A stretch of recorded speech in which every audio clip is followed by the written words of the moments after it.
Ok, si tu es nouveau sur la chaîne, déjà bienvenue à toi et laisse-moi remettre les choses dans leur contexte. J'en ai pour 10 secondes.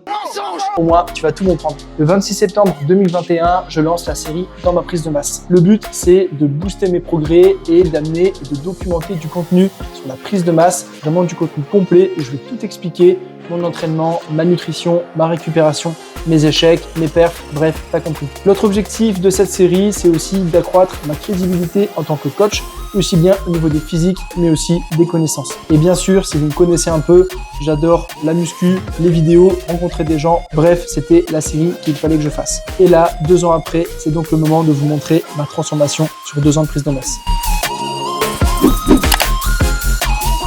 Alors pour ceux qui me connaissent et qui connaissent la série depuis un petit moment, vous le savez, je m'entraîne, ou du moins je m'entraînais 6 fois par semaine avec un split classique, pec, dos, quadri, ischio, etc. Mais depuis maintenant 1 mois et demi, je dirais, il y a eu du changement. Tout d'abord, j'ai changé de salle pour des raisons que j'expliquerai plus tard si ça vous intéresse. Et j'ai revu un petit peu ma répartition d'entraînement de mon programme de manière à récupérer plus puisque je commençais à récupérer de moins en moins et on va dire à donner un souffle nouveau à cette prise de masse qui dure déjà depuis 2 ans du coup. Le mieux pour t'expliquer tout ça, c'est carrément de t'emmener avec moi à la salle. Comme ça, tu vas tout comprendre. Ok, donc je m'installe confortablement parce que je vais te faire un voice-over sur mes entraînements et on démarre sans tarder. Donc j'ai le PC juste ici avec la première séance. Donc là, on est sur le dos et les biceps et on démarre par du tirage à la poulie haute en prise large, pronation avec une petite pause en bas. Et l'idée, c'est de bosser en partiel, donc de ne pas descendre à fond. Là, c'était ma première série, c'était la plus lourde et la plus courte en termes de reps.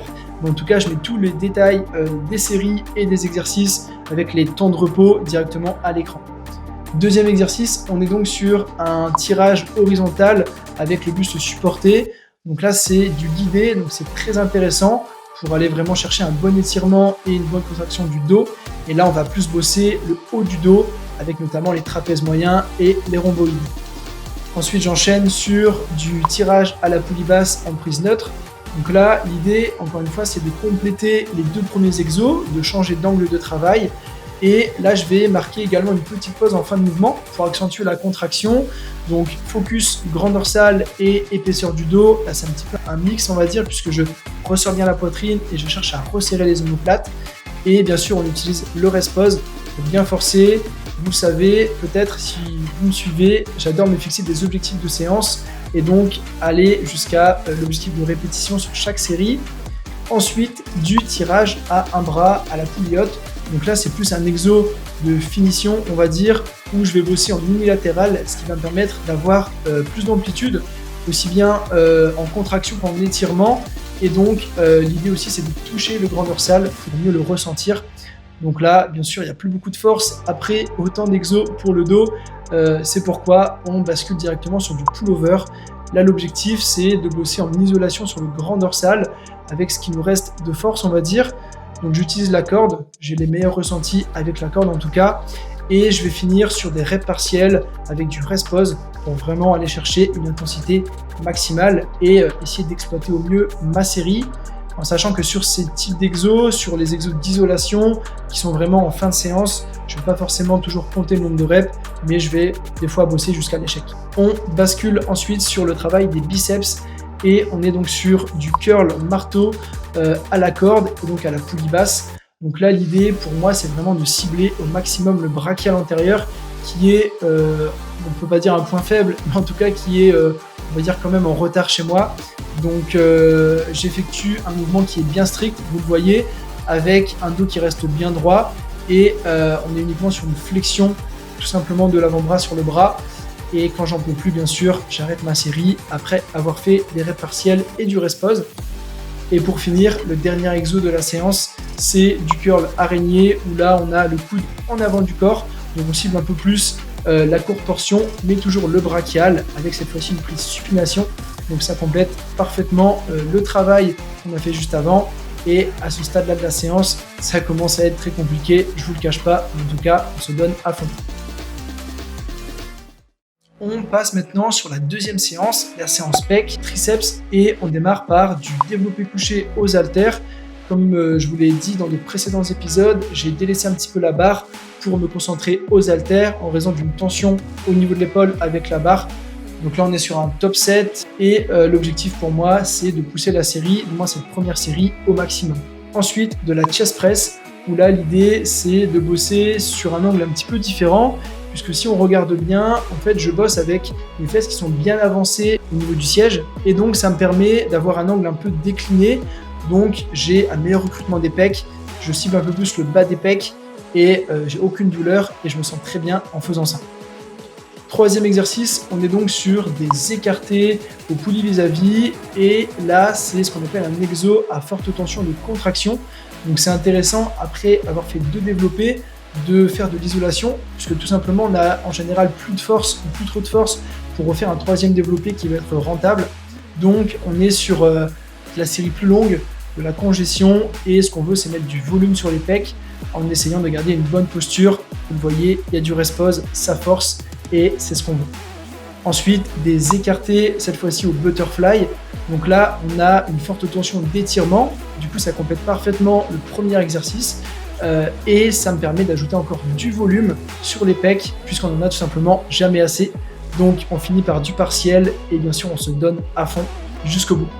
Pour la suite, on est donc sur des dips, où l'objectif pour moi ici, ça va être d'un côté de finir le travail des pecs, mais aussi d'entamer le travail des triceps, puisque les dips, c'est un des 2 meilleurs exos pour les triceps avec le développé couché serré, d'un point de vue anatomique, avec la relation tension-longueur. Et je termine donc avec des extensions à la polyode pour les triceps, où là on est sur de l'isolation, on cible plus le vaste externe pour compléter le travail des triceps. Et pareil, on se donne à fond. Sur ce type d'exo, encore une fois, je ne vais pas forcément chercher un nombre de répétitions précis ou une charge précise, mais je me donne à fond pour jouer au maximum sur le stress métabolique, et donc c'est parfait comme ça.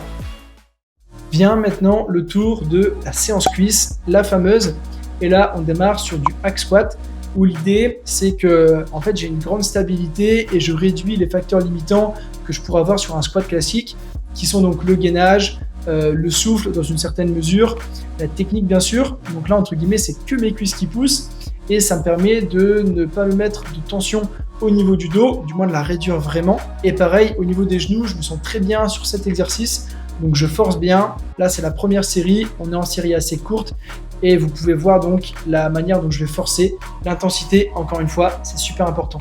On enchaîne donc directement sur du leg curl allongé, et clairement j'ai une super machine de leg curl allongé dans ma salle, donc j'en profite. Et je vais donc effectuer 3 séries pour cibler les ischio-jambiers sur leur rôle de flexion de genou. Et vous allez le voir, je vais aussi, sur mon 3e exercice, rester sur cette machine, mais cette fois-ci effectuer un leg curl à une jambe. Et la raison, elle est très très simple. En fait, idéalement, je devrais faire un exo d'extension de hanche, comme par exemple du soulevé de terre roumain ou du soulevé de terre tout court. Mais ces variantes-là me font vraiment mal au niveau du dos, comme je vais vous l'expliquer un petit peu après. Donc j'ai choisi de refaire une flexion de genou. Et donc j'ai le choix aussi avec du leg curl assis, mais clairement je me sens beaucoup mieux sur le leg curl allongé. Et donc j'ai choisi de vraiment bombarder dessus et d'exploiter cette machine. 4e exercice, on est sur de la presse à cuisse. Donc là je mets les pieds assez hauts et assez espacés, avec les pointes de pied orientées sur l'extérieur. Et l'idée c'est de travailler plus les fessiers, les ischio-jambiers, mais surtout les adducteurs. Ce qui fait que ça complète vraiment le travail que j'ai fait juste avant sur le hack squat. Et vu que j'ai fait les ischios avant en isolation, bah en fait ils sont plus recrutés. Et ça m'intéresse aussi, vu que j'ai envie vraiment de les développer. J'effectue une petite pause en bas avant de repousser. C'est ce qu'on appelle travailler à la claque. On termine donc cette séance avec les adductions à la machine. Donc là, l'idée, elle est très simple. On bosse les adducteurs en isolation pour remettre un coup dessus. Et c'est ce qui permet vraiment d'épaissir la cuisse vue de face. Donc, on s'en prive pas. Je ferai pas de rep partiel puisque les adducteurs, ça reste assez fragile. Mais en tout cas, j'y vais quand même max de mes capacités en essayant de finir sur une dernière rep qui se resserre vraiment tout doucement pour avoir le maximum de gains à terme. Ah, la séance épaule, celle-là, elle m'intéresse. Je pense que vous aussi. Donc là, je démarre par du crucifix. C'est un exo qui va contracter au maximum mon deltoïde moyen. Donc là, vous allez voir, la séance, elle est vraiment basée sur le deltoïde latéral, le deltoïde moyen, pour maximiser mes chances de bien m'élargir. Donc, on utilise du rest pause. J'utilise aussi des crochets, mais tout simplement pour placer le mousqueton. C'est comme si j'avais des cuffs pour désengager la poigne et donc me focaliser sur l'épaule. Et ça me permet justement de faire des séries longues sans avoir de facteurs limitants. Clairement, ça brûle bien. C'est un exo qui est assez mental. Et en tout cas, il me plaît bien et je pense qu'il va m'apporter aussi sur le long terme. Donc je le fais en premier et j'essaie de bien forcer dessus. Deuxième exercice, on reste donc à la poulie et cette fois-ci on est sur des élévations latérales à un bras. Donc là c'est au contraire un exo qui va venir étirer au maximum mon deltoïde latéral.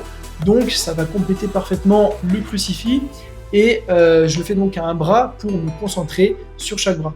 Troisième exercice, on est cette fois-ci sur un exo qui ne va ni trop contracter, on va dire, le deltoïde latéral, ni trop l'étirer. On est donc sur un entre-deux. Et là, donc, je vais effectuer des séries, on va dire, mi-longues avec du rest pause. Et là, j'essaie vraiment de progresser sur ce mouvement pour que ça se répercute musculairement parlant. Donc là, du butterfly inversé qui va donc mettre l'étirement sur ce muscle. Donc j'essaye de laisser les omoplates assez fixes, de les garder plus ou moins desserrés.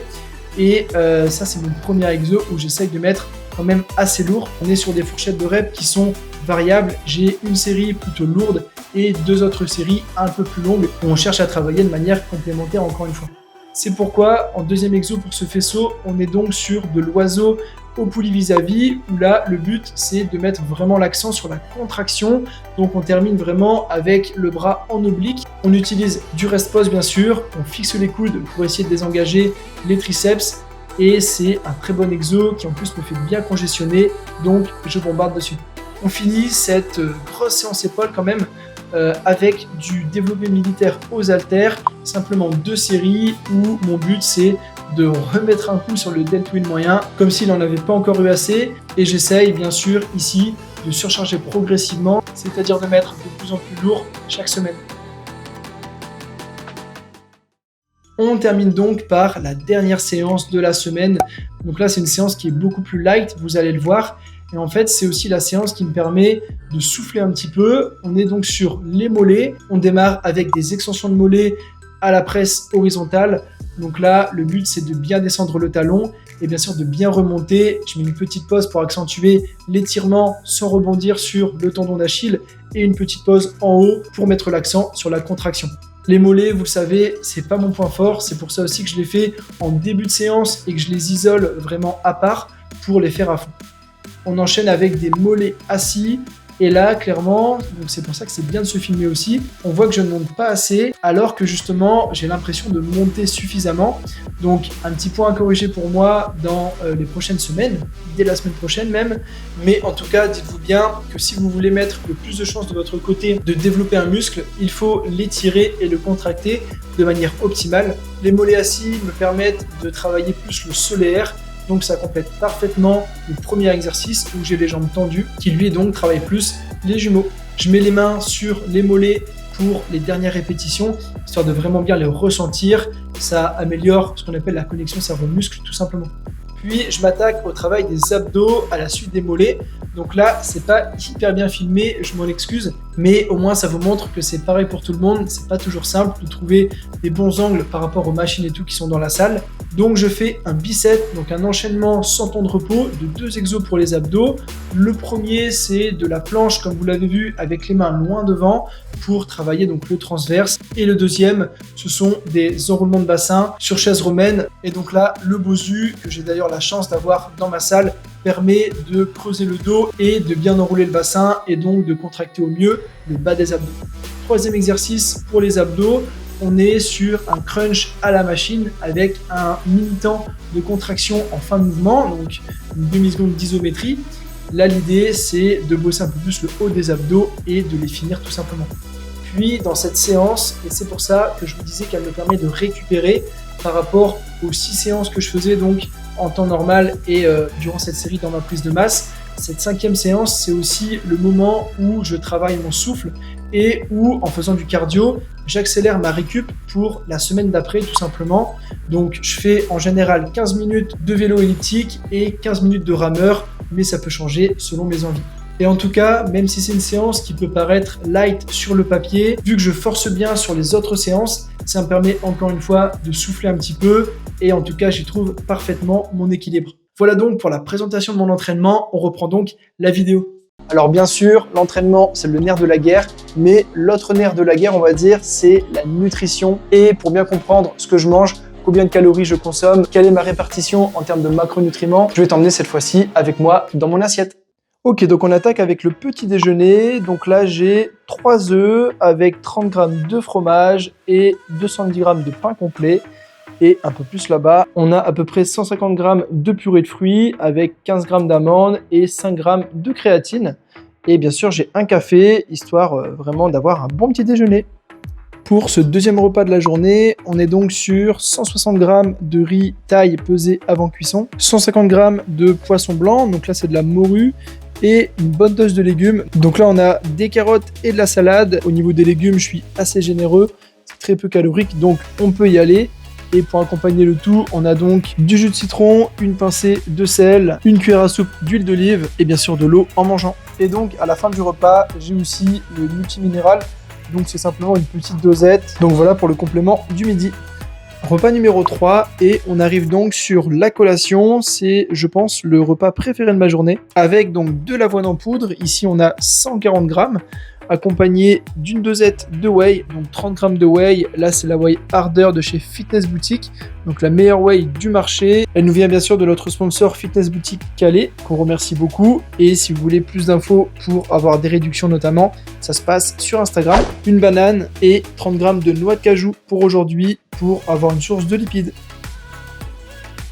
Ok, donc on termine cette journée avec le repas du soir devant le montage de la vidéo que vous êtes d'ailleurs en train de voir actuellement. Donc dans ce saladier, on a 160 g de pâtes semi-complètes avec 150 g de jambon sans nitrite, un bon bol de soupe juste à côté. Donc là, il y a essentiellement des carottes comme ce midi. Ça représente à peu près 300 g de légumes. Donc de toute façon, je mets tous les macros directement à l'écran comme je l'ai fait pour les précédents repas également. À noter qu'il y a aussi une cuillère à soupe d'huile d'olive dans le plat. Et concernant les compléments, on a donc 6 gouttes de vitamine D ainsi que 10 g de collagène pour la prévention et bien sûr toujours de l'eau en mangeant.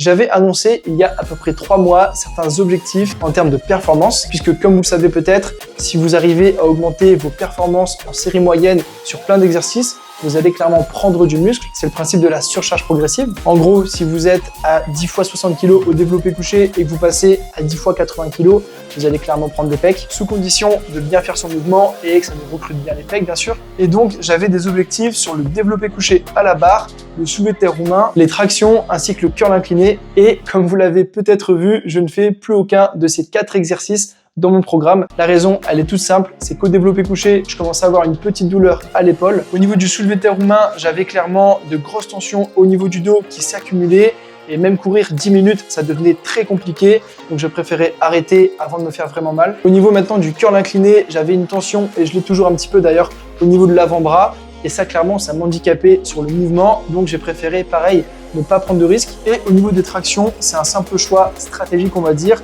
pour mieux recruter mon grand dorsal. Vous l'avez vu, je fais du tirage à la pouliotte. Et là, vous allez vous dire, en fait, il est blessé de partout. Alors non, je suis pas blessé de partout, mais justement, j'essaye de ne pas l'être. C'est pourquoi, dès que j'ai une tension qui persiste sur plusieurs semaines, je vais clairement essayer de voir pourquoi j'ai mal, de comprendre la cause de cette douleur. Et si ça ne passe pas, eh bien, je retire l'exercice de mon programme. C'est un principe de précaution de base. J'ai donc remplacé ces exos par d'autres mouvements, comme vous l'avez vu, et je progresse désormais très bien dessus, sans aucune douleur. Et ça, clairement, c'est le principal, surtout après 8 ans de muscu, où bien sûr l'objectif c'est de progresser, sinon j'aurais pas fait cette série, mais c'est aussi et surtout de durer dans le temps. Entre nous, je vous conseille d'ailleurs cette petite vidéo que j'ai faite sur le sujet, ça va vous plaire. Donc bien sûr, mon évolution en termes de perf, elle va être beaucoup moins parlante, surtout que j'utilise quand même pas mal de machines dans mon programme, mais pour vous donner un peu une idée quand même, j'ai effectué 20 répétitions à 40 kg par bras, développé couché aux haltères. Sur le tirage à la pouliotte pour le dos, je suis en série à 112 kg. Pour les dips, je le fais en 5e exercice, donc je suis quand même bien fatigué, à 20 kg de lest. Et là, je pense que j'ai encore une bonne petite marge de progression pour la suite.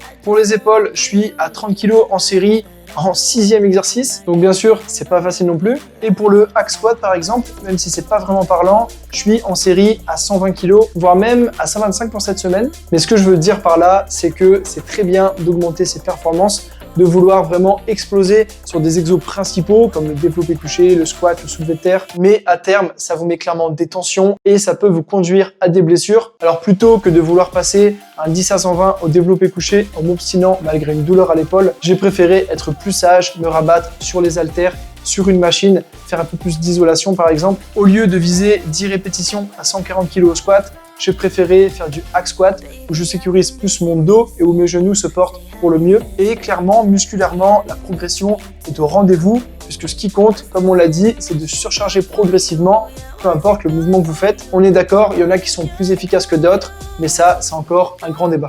S'il y a bien un enseignement que j'ai tiré de la prise de masse, c'est que d'un côté, ça vous permet vraiment de faire plus à l'entraînement, de faire plus de volume, d'avoir plus d'intensité, de plus congestionner. On va notamment être rempli en permanence avec des stocks de glycogène musculaire qui seront tout le temps pleins. Ça, c'est le bon côté. Mais il y a aussi cette capacité à mettre de plus en plus lourd, qui certes est un point positif, mais qui peut donc être aussi un point négatif, puisque par exemple, si on prend le cas du soulevé de terre roumain, pour revenir à cet exercice, lorsque je suis à 150 kg, je peux faire 10 répétitions en série sans trop de problème. C'est-à-dire que objectivement, je pourrais peut-être monter à 160 kg ou plus en série, avec bien sûr une bonne exécution et le dos bien droit, je vous vois venir. Mais le souci, c'est que juste après l'exercice et le lendemain, je vais avoir de grosses tensions au niveau du bas du dos. Je vais sentir que mes vertèbres lombaires sont vraiment tassées, malgré de la décompression, malgré des étirements, et que donc, il vaut mieux des fois ne pas se laisser emporter par la progression et plutôt modérer les choses, sous peine, encore une fois, de se blesser.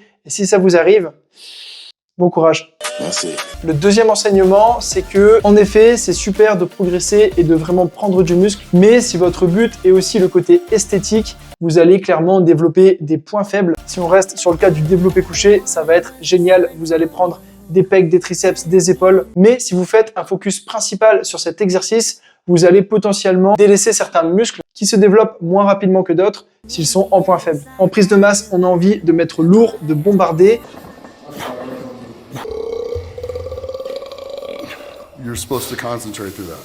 Mais si vous ne faites pas de l'isolation, que vous n'apprenez pas à bien entraîner vos points faibles avec d'autres stratégies que simplement progresser en charge, vous n'allez qu'accentuer l'écart entre les points forts et les points faibles. Et visuellement, ça va pas être top. Si je m'étais concentré par exemple sur le squat à fond et que j'avais donc délaissé un peu plus les ischios et les mollets, déjà que là, c'est pas fameux, ça aurait été encore pire. Le troisième enseignement, c'est que certes, on l'a dit, vous allez clairement pouvoir plus vous entraîner, mais qu'il ne faut pas oublier, qu'il ne faut surtout pas oublier de bien récupérer et de s'octroyer des jours de récupération. Je vous l'ai dit, j'ai senti que à un certain moment, à peu près vers 1 an et demi de prise de masse, lorsque la progression était vraiment au rendez-vous, je commençais à moins récupérer et c'était plus compliqué de performer et de vraiment s'entraîner avec intensité. J'ai donc fait le choix de redescendre à 5 séances par semaine au lieu de 6, d'ajouter un peu de cardio pour favoriser ma récupération, comme on l'a dit. Et là, clairement, la progression, elle est, on va dire, repartie et j'ai beaucoup moins de fatigue accumulée. Faut bien vous dire que si vous arrivez en fin de semaine, le dimanche, sur votre seul jour de repos et que vous êtes totalement rincé et qu'arrivé au lundi, vous êtes encore fatigué, il y a peut-être quelque chose à modifier.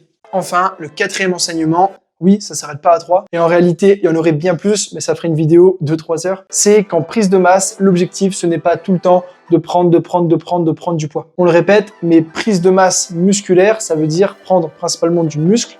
Et si au contraire, vous visez la prise de poids, les mensurations à outrance et que votre objectif, c'est seulement d'augmenter le chiffre sur la balance, ça va pas le faire et vous allez clairement prendre plus de gras que de muscles et ça peut même limiter votre prise de muscle en prenant donc trop de gras. Il y a donc des phases de maintien où on cherche simplement à stabiliser son poids pour capitaliser sur un nouveau poids qu'on a acquis. On démarre par exemple à 75 kg, on augmente à 79, on sent qu'on commence à être un peu gras, un peu trop gras peut-être, donc on va choisir de stabiliser à 79 pour ensuite pouvoir remonter le poids. Vous allez donc sur ce même poids de 79 kg continuer à progresser tout en perdant du gras. Puis ensuite, on refait la même manœuvre, c'est-à-dire qu'on arrive par exemple à 82 kg, on stabilise, on peut remonter un petit peu jusqu'à bien sûr une certaine limite en fonction de votre tolérance au gras et en fonction de vos progrès à l'entraînement.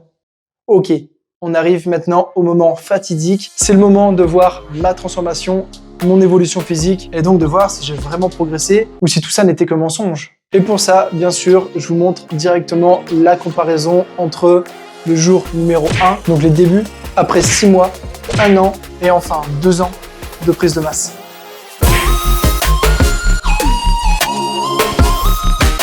Alors bien sûr, il y aura toujours mieux. Il y a des personnes qui vont progresser plus vite, qui auront besoin de moins de temps que ce que j'ai mis pour avoir les mêmes progrès. Mais ça, bien sûr, c'est propre à chacun. Et le principal, encore une fois, c'est le chemin, c'est le processus, c'est d'apprécier ce qu'on a fait et d'en avoir une certaine fierté, entre guillemets, même si j'aime pas trop ça. En tout cas, d'apprécier ce que l'on a pu faire et de se dire qu'on a fait du mieux possible. C'est tout ce qui compte. Je vous mets bien sûr des petites comparaisons également en vidéo avec les mêmes poses que j'ai prises, avec la même lumière, au même endroit. Il y a juste le caleçon qui change pour que ça soit le plus parlant et transparent possible. J'ai donc pris les mêmes poses pour que vous puissiez bien voir la différence.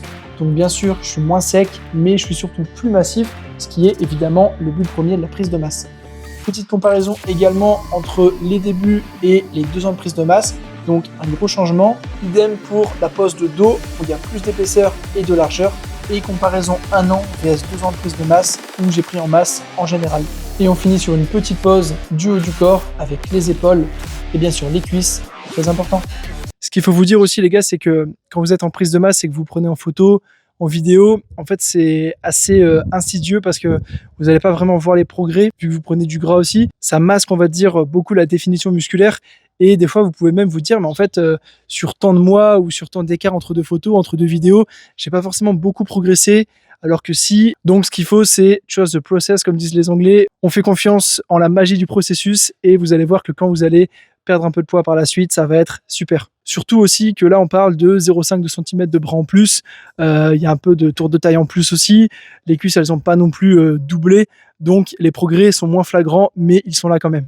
Je précise quand même que les photos et les vidéos que j'ai prises sont à froid et donc sans congestion. Sinon, c'est pas du jeu. Je rappelle bien sûr qu'au moment où j'ai démarré la série, ça faisait déjà 6 ans que je m'entraînais et que maintenant, ça fait plus de 8 ans. Même si je sais qu'en voyant les nouvelles générations qui arrivent, on n'a pas l'impression. Alors au niveau des mensurations, pour le tour de taille, je suis maintenant à 89,5 cm. Donc ça a quand même bien augmenté, mais bon, c'était prévisible puisque j'ai quand même pris 10 kg en tout sur ces 2 ans. Concernant le tour de bras, je suis maintenant à 40 cm,5 cm. Donc de légers progrès, mais encore une fois, qui sont plutôt normaux. Il ne fallait bien sûr pas s'attendre à prendre 5 cm de tour de bras. Et au niveau du tour de cuisse, là, ça a encore un petit peu monté avec maintenant 64,5 cm à la mesure. Je vous mets bien sûr le détail de ces mensurations juste ici pour que vous puissiez les voir.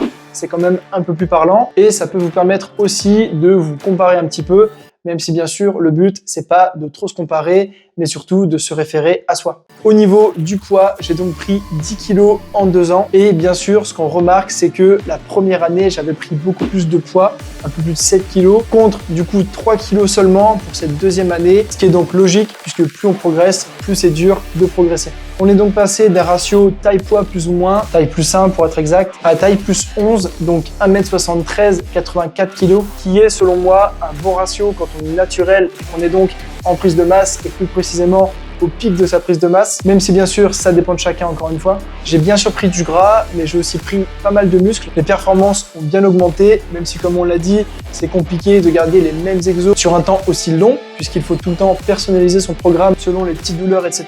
Mais bien sûr, au vu des progrès qui sont de plus en plus petits et au vu du taux de masse grasse qui mine de rien augmente, et c'est normal, l'objectif n'est maintenant plus d'augmenter le poids, mais ça va être plutôt de le stabiliser pour petit à petit faire ce qu'on appelle un mini cut, donc dégraisser un petit peu, essayer de perdre quelques kilos pour retrouver, on va dire, une condition physique un peu plus propre encore, mais ça, ce sera l'objet de prochaines vidéos. Voilà donc pour cette transformation finale des 2 ans de Dans ma prise de masse. Là, comme vous l'aurez compris, la série va s'arrêter. Je ferai un épisode spécial pour annoncer la fin complète de cette série. Et l'objectif sera de continuer à progresser, mais cette fois-ci sans avoir ce joker de prendre du poids, qui est donc le jeu de la prise de masse. Je vous remercie à toutes et à tous d'avoir suivi cette vidéo. Un grand merci aussi à toutes les personnes qui ont montré de l'intérêt pour cette série. Ça me fait super plaisir et ça m'a clairement motivé à la pousser jusqu'au bout comme ça. Merci à tous ceux qui laisseront un petit commentaire, un like. N'oubliez pas bien sûr de vous abonner en activant la cloche si vous êtes nouveau pour ne pas rater les prochaines vidéos. Puisque oui, en dehors de Dans ma prise de masse, on a aussi beaucoup d'autres projets et clairement il y a du lourd qui arrive, je peux vous le dire. La progression continue. C'était Florent pour vous servir. Salut!